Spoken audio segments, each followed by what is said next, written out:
अस्सलाम वालेकुम दोस्तों, welcome back to my channel. अगर आप हमारे चैनल पर नए हैं तो पहले जाके चैनल को सब्सक्राइब कर लें ताकि आने वाली इंटरेस्टिंग स्टोरीज के रिलेटेड टाइमली नोटिफिकेशन मिलता रहे। इंसान की ख्वाहिशात कभी ख़त्म नहीं होती। उसकी एक चाहत पूरी होती है तो दूसरी ख्वाहिश शुरू हो जाती है और अक्सर उन नई नई ख्वाहिशों के चलते एक दिन उसके कदम बहक ही जाते हैं और वो गलत रास्ते पर निकल जाता है। पहले ही बड़े लोगों ने ये कहा है कि जितनी चादर हो उतने ही पैर फैलाने चाहिए। इस कहानी में मेरी बीवी अपनी चादर की हैसियत से ज्यादा पैर फैलाती है, जिसकी वजह से मुझे कुछ ऐसा करना पड़ता है जिसके बारे में मैंने कभी ख्वाब में भी नहीं सोचा था। मेरी बीवी की रोज रोज की नई नई ख्वाहिशों की वजह से मैं बहुत ज्यादा परेशान हो गया था। हर दिन उसकी एक नई ख्वाहिश होती थी और अगर वो मैं ख्वाहिश पूरी नहीं करता तो वो अपने घर वालों से मेरी शिकायत करती थी और उनके सामने रोना धोना करती थी और कहती थी कि पापा माँ, आपने मुझे ऐसे कंजूस आदमी के साथ ब्याह दिया है जो मुझे हर वक्त दुखी रखता है, मुझे मेरी जरूरत की चीज लाकर नहीं देता है, हर बात पर हर चीज में वो बहुत ज्यादा कंजूसी करता है। और इसी वजह से मेरे सास ससुर मुझे बहुत खरी खोटी सुनाया करते थे। वो कहते थे अगर तुम्हारी हैसियत नहीं थी हमारी बेटी को खुश रखने की तो तुमने उससे शादी ही क्यों की। अगर तुमने ऐसा ही किया और हमारी बेटी को दुखी रखा तो अभी शादी को ज्यादा दिन नहीं हुए हैं, हम तुम्हारी तलाक करवा देंगे, फिर खाते रहना अकेले खाना पका पका कर। मैं मरता नहीं तो क्या करता। ऐसी बीवी के बजाय मैं कवारा ही रह जाता तो अच्छा था, कम से कम सुकून की जिंदगी तो थी। उसके आने के बाद मेरा सारा चैन सुकून खत्म हो गया था। मेरी बीवी हर वक्त मुझसे प्यार कम शिकायतें ज्यादा करती थी। मैं उसे खुश रखने की पूरी कोशिश करता था, लेकिन उसकी नई नई ख्वाहिशों के चलते रोज हम दोनों के बीच बहस होती थी। मेरा नाम अमार है और मैं 27 साल का खूबसूरत मिडिल क्लास लड़का हूँ। मेरी अच्छी खासी सेहत और पर्सनैलिटी थी। अभी 6 महीने पहले ही मेरी शादी हुई थी। इन 6 महीने में ही मेरा दिल अपनी शादीशुदा जिंदगी से भर गया था। ऐसा नहीं था कि मेरी बीवी खूबसूरत नहीं थी, मेरी बीवी दिखने में बहुत हसीन और खूबसूरत थी। उसकी इस खूबसूरती पर ही तो मैं अपना दिल हार बैठा था और मैंने शादी के लिए हाँ कर दी थी। लेकिन जितनी वो खूबसूरत थी उससे कहीं ज्यादा उसके नखरे थे। हर दिन उसकी एक नई ख्वाहिश होती थी और मैं उस ख्वाहिश को पूरा करता था। मिडिल क्लास इंसान के सामने बहुत सारी मुश्किलात होती हैं। उसे हर दिन एक नई मुसीबत का सामना करना पड़ता है। महीने में एक दिन उसको सैलरी मिलती है और उसे उस सैलरी को पूरे 30 दिनों तक चलाना पड़ता है और उस सैलरी में से आधे पैसे तो घर के खर्चे में चले जाते थे, बाकी पैसे मेरी बीवी की ख्वाहिशों को पूरा करने में पूरे हो जाते थे। जब भी वो कहीं बाहर जाती और किसी को कुछ पहने हुए देखती तो अगले दिन उसी चीज की जिद करने लग जाती थी। शादी के कुछ दिनों तक तो उसकी नॉर्मल ख्वाहिश होती थी जिन्हें मैं आसानी से पूरी कर देता था, लेकिन जैसे जैसे दिन गुजरते जा रहे थे वैसे वैसे उसकी ख्वाहिशें भी आसमान छूती जा रही थी। मैं उसकी रोज रोज की नई नई ख्वाहिशों से तंग आ चुका था। उससे शादी होने के बाद मेरी जिंदगी जहन्नुम बन गई थी। मैंने उसे कितनी बार समझाया था कि थोड़े अपने खर्चे कम करो, थोड़ा अपनी ख्वाहिशों पर और अपने खर्चों पर लिमिट रखो। अभी मार्केट में काम बहुत कम चल रहा है, इसीलिए ऑफिस वाले लोग भी सैलरी में कटौती करके दे रहे हैं। लेकिन मेरे ऐसा कहने पर वो अपना हर बार का रोना धोना शुरू कर देती थी। वो कहती थी तुमसे शादी होने के बाद मेरी जिंदगी बर्बाद हो गई है, तुम मेरी जिंदगी को मेरे हिसाब से जीने नहीं देते हो, मुझे छोटी छोटी चीजों के लिए तुमसे बहस करनी पड़ती है। अगर तुम्हारी हैसियत नहीं थी मुझे खुश रखने की और मेरे खर्चे पूरे करने की तो तुमने मुझसे शादी ही क्यों की थी। शादी के वक्त तो तुमने बड़ी बड़ी बातें की थी, कहा था कि तुम्हारी आंखों में मैं कभी भी आंसू नहीं आने दूंगा, सारे जहां की खुशियां तुम्हारे कदमों में लाकर रख दूंगा। और अब तुम अपनी गरीबी का रोना धोना मेरे सामने रो रहे हो। अब कहाँ गई तुम्हारी वो मुझे खुश रखने के वादे, अब कहाँ गई वो तुम्हारी मुझे खुशियां देने की कस्में। मैं तुमसे कोई ज्यादा थोड़ी मांगती हूँ, अपनी जरूरत की चीजें ही तो मांगती हूँ। और हर शोहर का ये फर्ज बनता है कि वो अपनी बीवी को उसकी जरूरत के मुताबिक चीजें लाकर दे, उसकी हर छोटी मोटी ख्वाहिशें पूरी करे। और अगर तुम मुझे खुश नहीं रख सकते तो कह दो, मैं तुमसे तलाक ले लूंगी। ऐसा नहीं था कि मैं उसके खर्चे और उसकी ख्वाहिशों को पूरा नहीं करता था। जो भी उसके जायज खर्चे थे और जो उसकी जायज ख्वाहिशें थी उनसे उन सबको मैं दिल से पूरा करता था और उसे खुश रखने की कोशिश करता था। बस उसके फजूल खर्चे मेरी बर्दाश्त से बाहर थे। मेरी बीवी को समझाना भैंस के आगे बीन बचाने के बराबर था।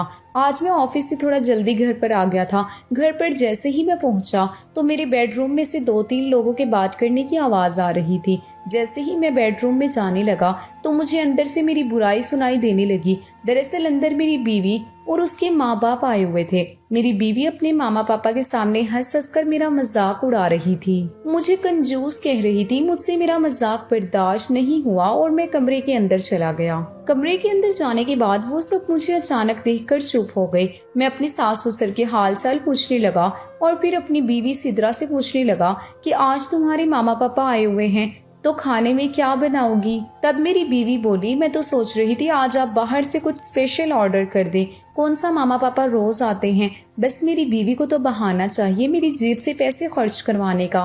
मैंने अपनी बीवी सिद्रा को साइड में बुलाया और फिर सिद्रा से कहा कि यार महीने का एंड चल रहा है, इस महीने में तुमने वैसे भी खूब सारी शॉपिंग भी कर ली। पूरे महीने का खर्चा करने के बाद अब मेरे पास पैसे नहीं बचे हैं, प्लीज आज घर पर ही खाना बना लो। वैसे भी तुम ज्यादातर बाहर से ही खाना ऑर्डर करती रहती हो, एटलीस्ट आज मामा पापा आए हैं तो कुछ घर पर अच्छा सा खाना बना लो। और तुम्हें पता है ना मार्केट में मंदा चल रहा है, इसी वजह से ऑफिस वाले भी मेरी सैलरी में कटौती करने लग गए हैं और ऊपर से तुम इतने फजूल खर्चे करती हो जिसके चलते हुए मेरी जेब हमेशा खाली रहती है। मेरा इतना कहते ही मेरी बीवी ने जोर जोर से धाड़े मार मार कर रोना शुरू कर दिया और चीख चीख कर कहने लगी, इस आदमी से शादी करके मेरी जिंदगी बर्बाद हो गई है, इसके जैसा कंजूस आदमी मैंने कभी जिंदगी में नहीं देखा है। ये हर वक्त मुझे अपने गुलाम बनाकर रखना चाहता है। इसकी चीखों पुकार सुनकर मेरे सास ससुर नीचे हॉल में आ गए और फिर सिद्रा ने अपना रोना धोना अपने मामा पापा के सामने शुरू कर दिया और मेरी शिकायत पर शिकायत करने लग गई।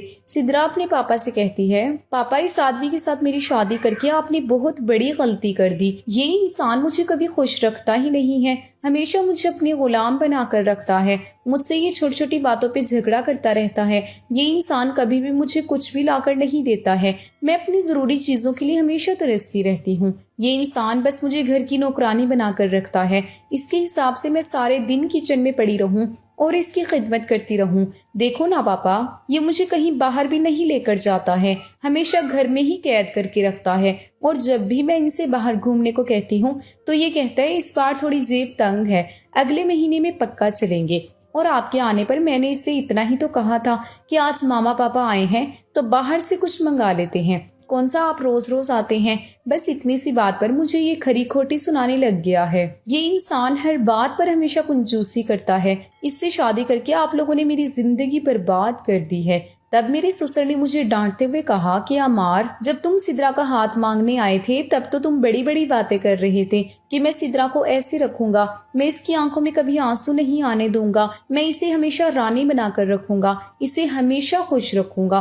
क्या तुम्हें आज सिद्रा खुश दिख रही है? अगर तुम सिद्रा को खुश नहीं रख सकते हो तो कह दो, कल ही तुम्हें तलाक के कागज भिजवा देता हूँ। मैंने ससुर जी को कहा, पापा इस महीने में थोड़ा बजट तंग है और सिद्रा ने एडवांस में ही बहुत सारी शॉपिंग भी कर ली है, इसीलिए पैसे की थोड़ी परेशानी थी, बस इसीलिए मैंने सिद्रा से घर पर खाना बनाने के लिए कहा था। तब मेरे ससुर मुझसे कहने लगे, अमार थोड़ी शर्म करो, कम से कम हमारे सामने तो पैसे का रोना धोना मत रोया करो। सच कहती है सिद्रा, तुम बहुत कंजूस हो, तुम सच में बहुत ज्यादा कंजूसी करते हो। अरे कम से कम घर आए मेहमानों का तो ख्याल कर लिया करो, इतनी भी कंजूसी अच्छी नहीं है। मैंने कहा, पापा जी ऐसी बात नहीं है। तो ससुर जी कहते हैं, अगर तुम्हारे पास पैसे नहीं है तो आज का खाना हम ऑर्डर कर देते हैं। अब भला घर आए मेहमानों से मैं खाना थोड़ी ऑर्डर करवा सकता था, इसलिए मैंने उन सब से माफी मांगी और फिर बाहर से उनकी पसंद का खाना ऑर्डर किया। मेरी बीवी हर बार अपनी बात ऊंची रखती थी और अपनी बात मनवाने के लिए वो भरी महफिल में भी मेरी इज्जत उतार देती थी। उसकी इन हरकतों से मैं बहुत ज्यादा दुखी हो गया था, पर मैं सोचता था वक्त के साथ साथ सिद्रा सुधर जाएगी। मेरी बीवी की मुझसे हजारों शिकायतें होती थी और उसकी ये शिकायतें कभी खत्म होने का नाम ही नहीं लेती थी। खैर खाना आ गया और हम सब साथ बैठकर खाना खाने लगे। तभी मौका देखकर मेरी बीवी ने एक डिमांड की कि मैं उसे शादी की सालगिरह पर तोहफा दूं। पहले ही बहुत तमाशा हो गया था और अब मैं कोई और तमाशा नहीं करना चाहता था, इसीलिए मैंने उसके गिफ्ट के लिए हाँ भर दी। अगले दिन मैं घर से ऑफिस के लिए निकला तो ऑफिस से मेरे दोस्त रोहान की कॉल आई और उसने मुझे एक ऐसी बात बताई जिसे सुनकर मेरे सर पर आसमान टूट गया। वो कहने लगा, यार अमार, मार्केट में मंदा चलने की वजह से ऑफिस की कम्युनिटी ने ऑफिस में से 10 लोगों को काम से निकाल दिया है और बदकिस्मती से उनमें से एक नाम तुम्हारा भी है और क्या पता अगला नाम मेरा भी हो सकता है। मैंने उसके सामने बहुत हाथ पैर जोड़े कि यार कैसे भी करके मुझे ये जॉब चाहिए, पर उसने तो यही कहा, अमार मेरे भाई, मेरे हाथ में कुछ भी नहीं है, बस मुझे तो बताने को कहा गया था, इसीलिए मैंने तुम्हें कॉल करके बताया है। रोहान की बात सुनकर मैं बहुत ज्यादा परेशान हो गया था, और परेशान क्यों ना होता। आज शाम को मेरे घर पर सिद्रा ने शादी की सालगिरह की एक छोटी सी पार्टी रखी थी और मेरी जेब में एक फूटी कौड़ी भी नहीं थी। मैंने पैसों के लिए अपने यार दोस्तों को फोन भी किया, उनके आगे मैंने हाथ भी फैलाए, मगर कहीं से मुझे कुछ भी मदद नहीं मिली थी। मैं बहुत परेशान होकर एक चाय की दुकान पर चाय पीने के लिए बैठ गया। चाय पीते हुए मेरी नजर दीवार पर लगे एक बोर्ड पर गई। उस बोर्ड में जॉब ऑफर की गई थी और तनख्वाह एक अच्छी खासी मिल रही थी। मैंने फौरन से उस पर लिखे नंबर पर कॉल की। सामने से एक खूबसूरत आवाज में एक औरत बोली और मुझे इंटरव्यू के लिए उसने अपने घर बुला लिया। मैंने फौरन ही बिना देरी किए उसके बताए गए एड्रेस पर उसके घर पहुंच गया। उसने मुझे अपने घर पर ही बुलाया था। मैंने उसके घर पहुंचकर दरवाजे की बेल बजाई तो एक 25-26 साल की खूबसूरत औरत ने दरवाजा खोला और उसने मुझे घर के अंदर बुला लिया। घर के अंदर वो औरत अकेली ही रहती थी। उस औरत के घर में जाने के बाद वो औरत पहले तो मुझे बैठने के लिए बोली, फिर चाय पानी के लिए पूछने लगी। मैंने उसे चाय पानी के लिए मना कर दिया। फिर मैं उनसे जॉब के बारे में बात करने लगा। मैंने पूछा, मैडम, मैंने एक दीवार पर आपका जॉब अदद देखा था और उसी को देखकर मैंने आपको फ़ोन किया था और यहाँ पर आ गया। बताइए क्या जॉब है? मैं आपकी जॉब करने के लिए तैयार हूँ। मैडम ने मुझे अपना नाम किरण बताया और कहने लगी, तुम मुझे किरण के नाम से बुला सकते हो, और मुझसे पूछने लगी कि पहले तुम क्या काम करते थे।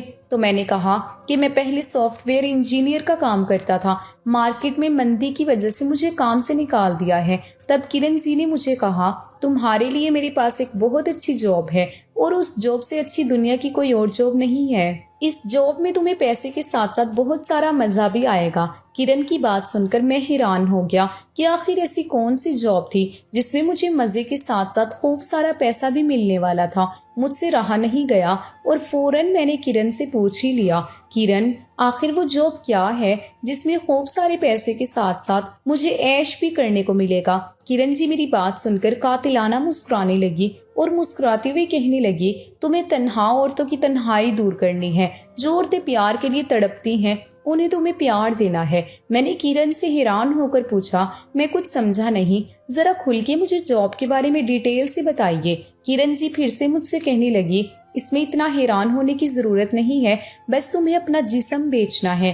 कहने का मतलब है कि जिन औरतों को उनके शोहर खुश नहीं रख पाते हैं, तुम्हें उन औरतों को खुश करना है। जो औरतें अपने शोहर के प्यार के लिए तड़पती हैं, तुम्हें उनको प्यार करना है। तुम्हें उन औरतों के साथ जिस्मानी ताल्लुक बनाने हैं। उनके बदले में तुम्हें 40,000 महीने की सैलरी दूंगी। किरण की बात सुनकर मेरे पैरों तले से जमीन खिसक गई। भला ये कैसी जॉब थी? मैंने ऐसी जॉब के बारे में कभी ख्वाब में भी नहीं सोचा था। मेरा ज़मीर मुझे इस काम को करने की इजाज़त नहीं दे रहा था। मैंने किरण को बोल दिया कि मैं ऐसा काम कभी नहीं करूँगा। तो किरण मुझसे कहने लगी, सोच लो, मैं सिर्फ एक बार ही मौका देती हूँ। इस काम से तुम्हें बहुत सारे पैसे मिलेंगे, साथ ही रोज रोज तुम्हें अलग अलग औरतों के साथ खूब सारी अयाशी भी करने को मिलेगी। हर दिन तुम्हें एक नई औरत के साथ हम बिस्तर होने का मौका भी मिलेगा और तुम मुझे पसंद भी आ गए हो, इसलिए मैं तुम्हें 30,000 एडवांस भी देने के लिए तैयार हूँ। सोच लो, फिर आगे तुम्हारी मर्जी। किरण की बात सुनकर मैं सोचने लगा, मुझे इस वक्त एक जॉब की बहुत ज्यादा जरूरत थी। आज शाम को सिद्रा ने घर पर एक शादी की सालगिरह की छोटी सी पार्टी भी रखी थी और मेरी जेब में एक फूटी कौड़ी भी नहीं थी। अगर मैं खाली हाथ घर पर जाता तो फिर से सिद्रा मेरा सबके सामने तमाशा बना देती। इसीलिए मैंने उस जॉब को करना ही अच्छा समझा। मैंने किरण को इस जॉब के लिए हाँ कर दी और साथ में मैंने किरण से 2 शर्त भी रखी थी। मेरी पहली शर्त, मैंने किरण से ये कहा कि मैं आपकी ये जॉब करने के लिए तैयार हूँ, पर मेरी पहली शर्त ये है कि आप मेरी पहचान आयान रखोगी, अमार नहीं। किरण ने मेरी पहली शर्त मान ली। फिर मैंने किरण से अपनी दूसरी शर्त के बारे में कहा। मेरी दूसरी शर्त ये है कि मैं एक दिन का सिर्फ एक ही क्लाइंट देखूंगा। किरण ने मेरी दोनों शर्त हंसकर कबूल कर ली और फिर मुझसे कहने लगी कि इस जॉब को करने से पहले तुम्हें मेरा एक छोटा सा टेस्ट पास करना होगा। मैंने पूछा क्या टेस्ट है, तो किरण ने मुझसे कहा कि दूसरी औरतों को खुश करने से पहले तुम्हें मुझे खुश करना होगा। अगर तुम मुझे खुश कर पाते हो तो तुम मुझसे सही से ताल्लुक बनाने में कामयाब हो जाते हो, तो ही मैं तुम्हें ये जॉब दूंगी और तभी मैं तुम्हें 30,000 एडवांस दूंगी। किरण वैसे तो दिखने में बहुत खूबसूरत पतली थी, गोरे जिस्म की मालिक थी, मीडियम साइज का उनका फिगर था और फिर मुझे भी अपनी मर्दानगी पर पूरा भरोसा था। मैं किरण का टेस्ट देने के लिए तैयार हो गया तो किरण मेरा हाथ पकड़कर मुझे बेडरूम में ले गई और फिर मेरे साथ वो सब करने लगी जिसके बारे में मैंने कभी ख्वाब में भी नहीं सोचा था। बहुत देर तक किरण को मैं प्यार करता रहा और उन्हें हर तरीके से सुख देता हूँ और आखिरकार मैं किरण की उम्मीदों पर खरा उतरा। किरण मुझसे खुश होकर कहने लगी कि तुम तो बहुत जोशील मर्द हो। आखिरकार मुझे तुम जैसे ही ताकतवर जोशील मर्द की तलाश थी। ये लो 30,000 और ये फोन भी। आज के बाद मैं तुम्हें इसी फोन पर कांटेक्ट करूंगी। मैंने किरण से एडवांस पैसे ले लिए और वहां से मैं खुशी खुशी अपने घर पर आ गया और यहाँ से मेरी जिंदगी के हसीन पल की शुरुआत हुई। पर यही मेरी सबसे बड़ी भूल थी। खैर, घर पर आने के बाद सिद्रा को मैंने अपनी शादी की सालगिरह का तोहफा दिया और पार्टी को एंजॉय करने लगा। आज पहली बार मेरी बीवी ने मुझसे कोई भी शिकायत नहीं की थी। अगले दिन मुझे किरण की कॉल आ गई और मुझे एक क्लाइंट के साथ मीटिंग के लिए बुलाया गया। जैसे ही मैं किरण के घर पहुंचा तो किरण ने मुझसे कहा कि आज तुम्हारा इस जॉब पर पहला दिन है और मैं तुम्हें कुछ हिदायत देना चाहती हूँ। सबसे पहली बात, हर बार तुम्हारी क्लाइंट कोई 20-25 साल की खूबसूरत जवान औरत या लड़की नहीं होगी। कभी कभी तुम्हारी क्लाइंट 40-50 साल की उधेड़ उम्र की औरत भी होगी। जरूरी नहीं कि हर औरत जिस्मानी ताल्लुक बनाने से ही खुश हो। कभी कभी किसी औरत को खुश करने के लिए उसके दिल को भी टटोलने की जरूरत होती है और ऐसा करने के लिए उसके साथ फिजिकल रिलेशनशिप नहीं बल्कि उसके साथ दिल से अटैच होने की जरूरत होती है। और इसके लिए तुम्हें इससे दिल से प्यार मोहब्बत से बातें करनी होगी और उसके दिल को जीतने की कोशिश करो। अगर तुमने उस औरत के दिल को जीत लिया तो समझ लेना कि तुमने उस औरत को भी जीत लिया। इसीलिए तुम मेरी इस बात को ध्यान में रखना कि यहाँ आने वाली हर औरत या लड़की फिजिकल ताल्लुक की भूखी ही नहीं होती है। कभी कभी कुछ औरतों को प्यार और मोहब्बत की भी जरूरत होती है। किरण की सिखाई हुई बात को ध्यान में रखते हुए मैं उस कमरे में चला गया जहाँ पर मेरी क्लाइंट मेरा इंतजार कर रही थी। जैसे ही मैंने कमरे का दरवाजा खोला, सामने एक खूबसूरत 25-26 साल की औरत मेरा बेसब्री से इंतजार कर रही थी। दिखने में वो औरत काफी खूबसूरत और गोरे दूध जैसे बदन की मालकिन थी। कमरे में दाखिल होते ही वो मेरी तरफ प्यासी निगाहों से देखने लगी। मैं उसके पास जाकर बैठ गया। मैं उस औरत के पास आकर बैठा और उससे प्यार मोहब्बत से बातें करने लगा। उस औरत ने अपना नाम सोनिया बताया था। बातों ही बातों में मुझे पता चला कि उसका शोहर खूब पैसे वाला है, मगर वो किसी भी काम का नहीं है। वो एक गरीब खानदान से ताल्लुक रखती थी। घर वालों ने पैसा देखकर उसकी शादी उस अमीर इंसान से करवा दी थी। वो उसको हर तरह का सुख तो देता था, उसकी सारी ख्वाहिशें तो पूरी करता था, मगर वो उससे मियाँ बीवी वाला रिश्ता देने में कामयाब नहीं था। सबसे पहले मैंने उसको ड्रिंक पिलाई और फिर उसके साथ प्यार मोहब्बत के हसीन पलों की शुरुआत करने लगा। करीबन 2-3 घंटे तक मैं उससे प्यार करने के बाद और उसकी पूरी तरह प्यास बुझाने के बाद मैं उससे अलग हो गया। वो औरत मुझसे बहुत ज्यादा खुश हुई थी और मेरी दीवानी हो गई थी। वो कहने लगी कि आज तुमने मुझे बहुत खुशी दी है, जिसके लिए मैं सालों से तड़प रही थी। आज से मैं तुम्हारी परमानेंट क्लाइंट हूँ और जब कभी मैं तुम्हें बुलाऊं प्लीज मना मत करना, आ जाना। बदले में मैं तुमको खूब ढेर सारा पैसा दूंगी। प्लीज मेरे लिए टाइम निकाल कर आ जाना। अब जिंदगी में तुम्हारे सिवा मुझे किसी और से किसी भी तरह की कोई और उम्मीद नहीं है। आज मुझे पता चला है कि हर इंसान के लिए सब कुछ पैसा ही नहीं होता है।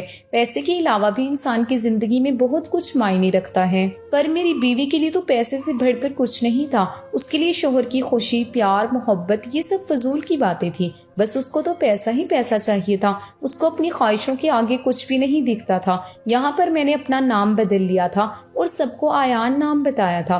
खैर, मैं क्लाइंट को खुश करके अपने घर आ गया था। अगले दिन फिर से किरण ने मुझे नए क्लाइंट के साथ मीटिंग करने के लिए बुलाया और मैं फिर एक नए क्लाइंट से मीटिंग करने के लिए चला गया। आज की क्लाइंट 40 साल की उम्र के आसपास की एक उधेड़ उम्र की औरत थी। उसको अपनी जिंदगी से कुछ अलग ही शिकायतें थी। उसने मुझे अपने पास बैठाया और फिर अपनी जिंदगी का रोना धोना मुझे सुनाने लग गई। वो कहने लगी कि मुझे मेरा शोहर अब छूता तक नहीं है। वो कहते हैं अब तुम्हारे साथ ये सब करने का मेरा दिल नहीं करता। अब वो खुद रोज नई नई लड़की के साथ अपनी मन मर्जी करता है। उसका तो मुझे प्यार करने का दिल भी नहीं करता, लेकिन मेरा तो प्यार करने को दिल करता था ना। मैं अब जवान नहीं हूँ तो क्या मेरी सारी ज़रूरतें ख़त्म हो गई हैं? मैं उस औरत से कहने लगा, हर औरत की कुछ ज़रूरतें होती हैं और उन्हें पूरा करने के लिए एक मर्द की जरूरत होती है, और इन सब में उम्र मायने नहीं रखती। फिर वो औरत मुझसे कहने लगी, जैसे उनकी शारीरिक जरूरतें होती हैं ऐसी ही मेरी भी शारीरिक जरूरतें होती हैं, और वो अपनी शारीरिक जरूरत को गैर औरतों के साथ पूरा करता है। इसीलिए मैंने अपनी शारीरिक जरूरतों को पूरा करने के लिए गैर मर्द की तलाश की है। आखिर सबको अपने तन की भूख मिटाने का हक है, मेरा ये करना गलत तो नहीं है ना? मैंने कहा नहीं। तो फिर वो कहने लगी, इसीलिए अपनी सारी शारीरिक जरूरतों को पूरा करने के लिए मैंने तुम्हें हायर किया है। मेरा ऐसा करने से मेरी कोई बदनामी नहीं होगी। अगर आसपास में ये सब करती तो मुझे अपनी बदनामी का डर था। मैंने कहा, अच्छा किया आपने जो आप अब मेरे पास आ गई हो। फिर वो थोड़ी रोमांटिक होती हुई कहती है, अब चलो मेरे राजा, मुझे अब हर तरह से खुश कर दो। फिर वो उस औरत को खुश करने लगा। मुझे उस औरत को खुश करने में ज़्यादा मेहनत नहीं करनी पड़ी थी, क्योंकि वो औरत पिछले कई महीनों से प्यासी थी। वो खुद मेरे साथ वो सब करने लगी। मुझे इस काम को करने में मज़ा कम, औरतों की ज़िंदगी की असलियत जानने में बड़ा मज़ा आ रहा था। मैंने अब तक जो देखा था वो हैरान करने वाला था। मैं सोचता था कि पैसे वाला हर इंसान खुश है, लेकिन ये मेरा सबसे बड़ा वहम था। मुझे एक एक करके सारे पैसे वालों की हकीकत नजर आ रही थी। हर इंसान की जिंदगी से कुछ न कुछ शिकायतें थी, और ये सब मैंने देखा था। खैर, बहुत देर तक उस औरत को खुश करने के बाद मैं अपने घर आ गया, और अगले दिन फिर एक नई क्लाइंट के लिए निकल जाता था। आज की क्लाइंट एक 20-21 साल की खूबसूरत अनमैरिड बाप की बिगड़ी हुई औलाद थी, और वो अपनी लाइफ में बहुत कुछ नया एडवेंचर करना चाहती थी। इसीलिए उसने मुझे हायर किया था।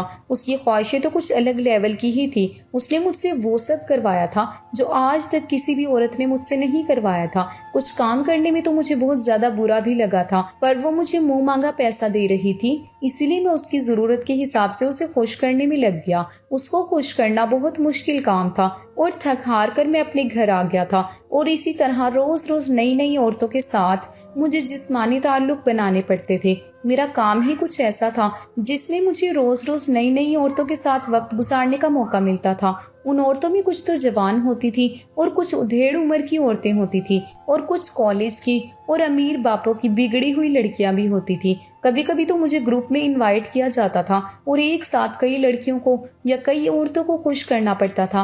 अगर जिस दिन ऐसा होता था उस दिन तो मेरी हालत खराब हो जाती थी, क्योंकि वो मुझे बहुत बुरे तरीके से नोचा करती थी। इस काम में खूब सारी आयाशी के साथ साथ मुझे ढेर सारा पैसा भी मिल रहा था, और इस काम के चलते हुए मैं अपनी बीवी को वक्त नहीं दे पा रहा था, क्योंकि क्लाइंट से मीटिंग करके घर पर आने के बाद सिद्रा के साथ मुझे कुछ भी करने की ख्वाहिश नहीं होती थी। अब मैं सिद्रा की पैसे की भूख तो बखूबी मिटा रहा था, पर उसे जिस्मानी सुख नहीं दे पा रहा था, जिसके चलते हुए अब वो आहिस्ता आहिस्ता परेशान होने लग गई थी। और वो जब भी मेरे पास आती थी तो मुझसे शिकायत पे शिकायत करती थी, और कहती थी कि अमार, तुम बहुत बदल गए हो, तुम मेरी अब हर ख्वाहिश पूरी करते हो, पर तुम मुझसे प्यार नहीं करते हो। तुम्हें पता है कि लास्ट टाइम हम लोगों ने कब रोमांस किया था? अगर तुम इस पैसे की वजह से मुझसे इतने दूर हो गए हो तो मुझे ऐसा पैसा नहीं चाहिए। मुझे बस तुम और तुम्हारा प्यार चाहिए। मुझे मेरा वो पहले वाला अमार वापस चाहिए।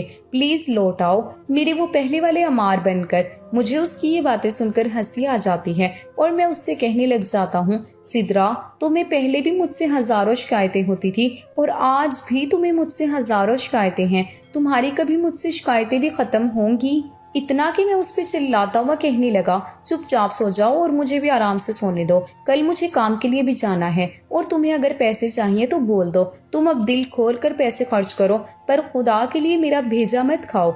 आज इसकी वजह से मैं वो काम करने लग गया था जिसके बारे में मैंने कभी ख्वाब में भी नहीं सोचा था। अगर वो अपनी ख्वाहिशों पर और अपने खर्चे पर लिमिट रखती तो शायद आज मुझे ये सब नहीं करना पड़ता, और आज खुशी खुशी मैं उसके साथ अपनी शादीशुदा जिंदगी गुजार रहा होता। लेकिन आज उसकी ये जरूरत से ज्यादा की ख्वाहिशों ने तो मेरा जीना मुश्किल कर दिया था।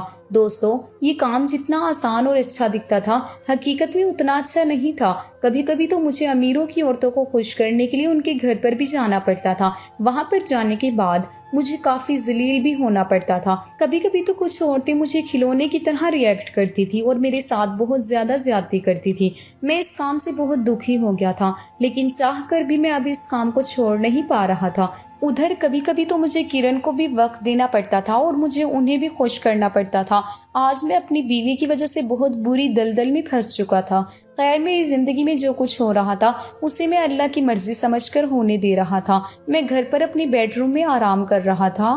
तभी बाहर से मेरी बीवी सिद्रा मुझे आवाज देने लगी और कहने लगी, देखो ना अमार, तुमसे मिलने के लिए कौन आया है। जैसे ही मैंने बाहर जाकर देखा तो उस इंसान की सूरत देखकर मेरे पैरों तले से जमीन खिसक गई थी, क्योंकि वो औरत और कोई नहीं थी बल्कि मेरी वो पहली क्लाइंट थी जिसका शोहर किसी भी काम का नहीं था और जिसने अपना नाम सोनिया बताया था। सिद्रा ने मुझे सोनिया का तारुफ करते हुए बताया कि ये मेरी कॉलेज की बेस्ट फ्रेंड है और आज हमारी शादी के बाद वो पहली बार हमसे मिलने के लिए हमारे घर पर आई है। मैंने कहा, तुम अपनी दोस्त से बातें करो और दोस्त को कुछ चाय नाश्ता पानी करवाओ, मुझे नींद आ रही है, मैं थोड़ी देर सोना चाहता हूँ। इतना कहकर मैं अपने बेडरूम में आ गया था और फिर मैं सोनिया के बारे में सोचने लग गया। काफी वक्त से मैंने सोनिया से कोई मुलाकात नहीं की थी, शायद जिसकी वजह से वो आज मेरे घर तक आ पहुंची थी। मुझे सोनिया से डर लगने लग गया था, कहीं अगर ये सिद्रा को सब कुछ बता देगी तो फिर सिद्रा तो मेरी बदनामी ही कर देगी। वो अपने घर वालों को कहेगी और फिर उसके घर वाले तो पूरी कायनात में डंडोरा पीट देंगे कि हमारा दामाद क्या काम करता है। खैर, मैं कैसे भी करके उस वक्त सोनिया से अकेले में बात करना चाहता था, पर वो सिद्रा के पास बैठी हुई थी और मैं उसे चाहकर भी अलग अपने कमरे में नहीं बुला सकता था। मैं ये सब सोच ही रहा था कि सोनिया मेरे कमरे में आई और मुझे आगोश में भरते हुए कहने लगी, अच्छा तो तुम्हारा रियल नाम अमार है, तुम तो अपनी सोनिया को भूल ही गए और देखो ना, आखिरकार मैंने भी तुम्हारा पता निकाल ही लिया और आज तुमसे मिलने के लिए मैं तुम्हारे घर तक आ गई। मेरी क्लाइंट का मेरे घर तक पहुंचना ये मेरे लिए अच्छी बात नहीं थी। इससे कभी भी मेरी हंसती खेलती जिंदगी बर्बाद हो सकती थी और दुनिया में मेरा तमाशा बन सकता था।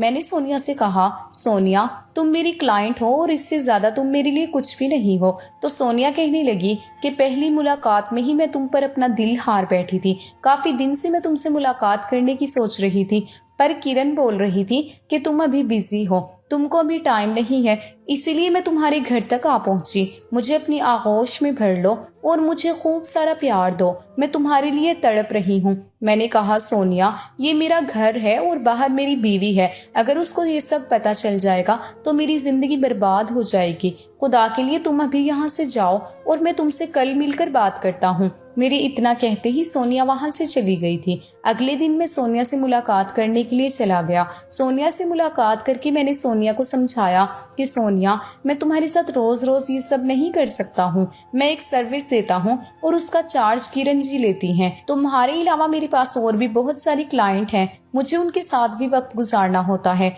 और फिर मुझे इस काम में किसी से मोहब्बत करने की इजाजत नहीं है, मुझे अपनी बीवी को भी वक्त देना होता है। तब सोनिया गुस्सा कर कर कहने लगी कि मुझे पता है तुम अपनी बीवी को कितना वक्त देते हो। मैंने कहा, यह हमारा आपसी मसला है, बेहतर होगा कि तुम इस सब में दखलंदाजी ना करो। सोनिया मुझे प्यार करने लग गई थी और वो अब मेरे साथ रिलेशनशिप में आना चाहती थी, लेकिन ये मेरे लिए मुमकिन नहीं था। मैंने सोनिया को साफ मना कर दिया था कि सोनिया मैं तुम्हारे साथ किसी भी तरह का कोई रिलेशनशिप नहीं रख सकता। तो सोनिया गुस्सा होते हुए कहने लगी, अगर तुमने मेरी बात नहीं मानी तो मैं तुम्हारी जिंदगी बर्बाद कर दूंगी। मैंने कहा, तुम्हें जो करना है वो तुम शौक से कर सकती हो, मैं तुमसे नहीं डरता हूँ। मैंने यही सोचा था कि भला ये औरत मेरा क्या ही कर लेगी, पर यही सोचना मेरी सबसे बड़ी भूल थी। खैर, मैं सोनिया को इतना भूलकर अपने घर पर आ गया था और फिर अपने काम में बिजी हो गया था। आज मेरी मीटिंग 3 औरतों के साथ एक होटल में थी। मैं उस होटल में चला गया, वहां पर 3 औरतें थी। उन्होंने मेरे साथ खूब ज्यादती की और मुझसे वो काम उन्होंने करवाया था जो काम करने से मेरा ज़मीर मुझे धुतकार रहा था। उन औरतों ने मुझे अपना पेशाब तक पिलाया था। उन औरतों ने मेरे पूरे बदन को नोच डाला था।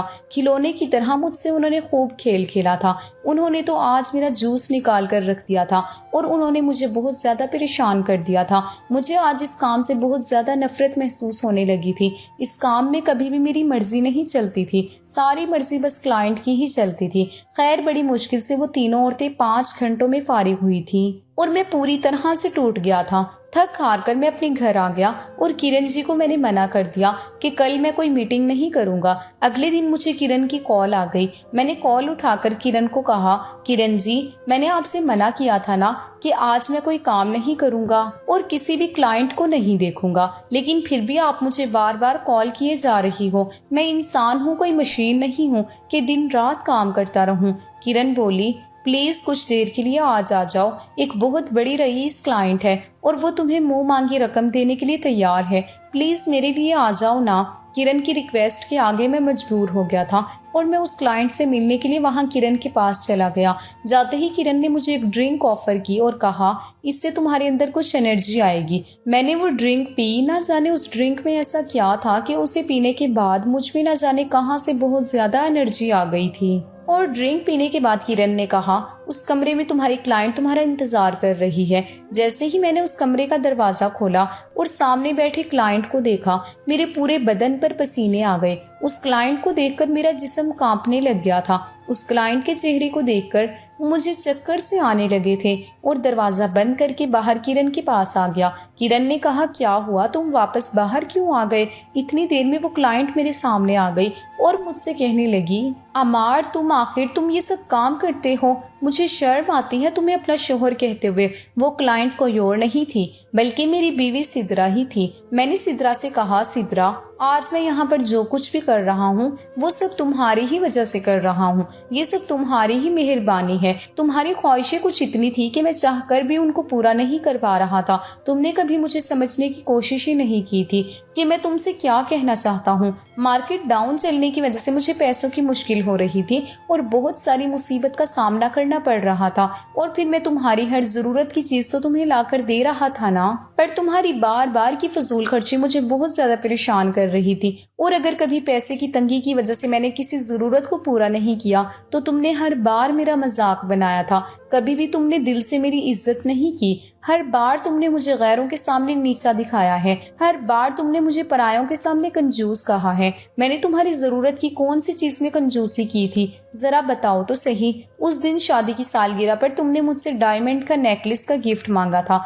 वो मेरी हैसियत से बाहर था क्योंकि वो कम से कम 1 से 1.5 लाख का था, और बदकिस्मती से उस दिन मुझे ऑफिस से भी निकाल दिया गया था। मेरे पास उस दिन जेब में एक फूटी कौड़ी भी नहीं थी। अगर मैं तुम्हें ये सारी बात बताता तो तुम मेरा साथ देने की बजाय तुम मेरा तमाशा ही बनाती। इसीलिए मैंने ये रास्ता अपनाया था। वो तो भला हो किरण का जिसने मुझे ये काम दिया, और उस दिन एडवांस के तौर पर 30,000 भी दिए, जिसकी वजह से मैंने तुम्हारे लिए वो गिफ्ट खरीदा था। पर तुमने एक बार भी नहीं सोचा कि मेरे पास इतने पैसे कहाँ से आए। बस तुम्हें तो तुम्हारी खुशियों से मतलब था। तुम्हारा शोहर क्या कर रहा है क्या नहीं, इन सब से तुम्हें कोई फर्क नहीं पड़ता था। तुम्हारा शोहर दुखी है या तकलीफ में है ये कभी तुमने जानने की कोशिश भी नहीं की। तुम्हें तो बस अपनी ख्वाहिशें और अपने ख्वाब पूरे जो करने थे, मैंने अपने शोहर होने का हक बखूबी निभाया है और तुम्हें मैंने कोई भी कमी नहीं होने दी। अरे बीवी तो शोहर के हर सुख दुख में उसका साथ देती है, उसके साथ कदम से कदम मिलाकर चलती है, और तुमने तो मेरा जीना ही मुश्किल कर दिया था। और ऊपर से तुम तो एक बेगैरत औरत ही निकली जो अपने शोहर के होते हुए भी यहाँ दूसरे मर्द से ताल्लुक बनाने के लिए चली आई। तभी वहां पर सोनिया आ गई और वो कहने लगी, इसमें कसूर सिद्रा का नहीं है, कसूर तुम्हारा है। तुम अपनी बीवी की पैसे की भूख तो मिटाने में कामयाब हो गए, उसकी हर गैर जरूरतमंद ख्वाहिश को पूरा करने में महारत तो हासिल कर ली, लेकिन अपनी बीवी की जिस्मानी भूख नहीं मिटा पाए। इसके चलते हुए वो यहाँ पर आ गई। जिस दिन मैं तुमसे मिलने गई थी उस दिन सिद्रा ने मुझे अपने दुख बताए थे, और फिर तुमने मेरा प्यार ठुकरा दिया, जिसकी वजह से मैंने तुमसे बदला लेने का सोचा, और फिर तुम्हारी गैर मौजूदगी में मैं सिद्रा से मिलने लग गई। सिद्रा मुझसे कहती थी, पहले तो तुम उससे बहुत प्यार करते थे लेकिन अब तुम उसे हाथ तक नहीं लगाते हो। सिद्रा तुम्हारे प्यार के लिए तरसती रहती थी और कहती थी कि मेरी जिंदगी इस इंसान से शादी करने के बाद बर्बाद हो गई है। तब मैंने सिद्रा को तुम्हारी हकीकत बताने का फैसला किया और इस तरीके से मैंने सिद्रा को तुम्हारे सामने लाकर खड़ा कर दिया। हम दोनों मियाँ बीवी एक दूसरे को कसूरवार करार दे रहे थे। तभी किरण कहने लगी, सिद्रा अगर सच में तुम अपने शोहर की कदर करती तो आज तुम्हारा शोहर यहाँ नहीं होता, बल्कि तुम दोनों एक हंसी खुशी एक अच्छी लाइफ जी रहे होते। अगर तुम अपनी फजूल की ख्वाहिशों पर कंट्रोल करती तो आज तुम्हारा शोहर इस कीचड़ में नहीं फंसता।